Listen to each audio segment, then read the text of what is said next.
ఇది ఇద్దరు స్నేహితుల మధ్య జరిగే సరదా కామెడీ స్కిట్. శీర్షిక పాస్ అవ్వాలంటే టెక్నాలజీ తప్పదు. రా రవి, రేపు ఎగ్జామ్ కదరా, ఏమైనా చదివావా? ఓహో, చదవడం నా స్టైల్ కాదురా. నేను కొత్త టెక్నాలజీ కనిపెట్టాను. ఏంటి మరి, రేడియో పెడతావా లేక బ్లూటూత్లో ఉత్తరాలు పంపించావా? అదంతా పాత పద్ధతిరా. ఇప్పుడు నేను ఏఐ ఉపయోగిస్తున్నా. ఏంటిరా, ఆర్టిఫిషియల్ ఇంటెలిజెన్స్తో పరీక్షలు ఎలా పాస్ అవుతావురా? పాస్ అవ్వడం సింపుల్ రా. నా చేతి గడియారంలో సిరి పెట్టుకున్నా, అడిగితే అదే ఆన్సర్ చెప్తుంది. అవునా, మరి ఎగ్జామ్ టైంలో ఇన్విజిలేటర్ అడిగితే? నేను అది ఆలోచించలేదురా. అవన్నీ వదిలేరా, అసలు నువ్వేమైనా చదివావా లేదా? ఓ బేసిక్ ఐడియా ఉందిరా. A for apple, B for books, కానీ సి ఫర్ కాపీ. నీ డిక్షనరీలో పాస్ అనే పదానికి అర్థం కాపీ అయిపోయింది. మరి నీ డిక్షనరీలో ఏంటి?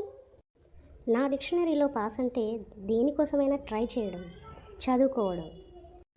ఓహో, నువ్వు టాపర్ రా. నన్ను కూడా మార్చే. మారిపోవాలంటే మొబైల్ ఆఫ్ చేయి, పుస్తకం ఆన్ చేయి.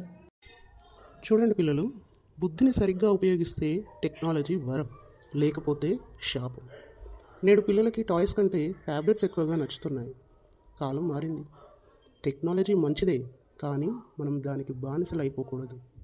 ప్రతి గ్యాడ్జెట్ మన పనిని తక్కువ చేస్తుందేమో, కానీ మన ఆలోచనలు మాత్రం మెరుగుపరచాలి.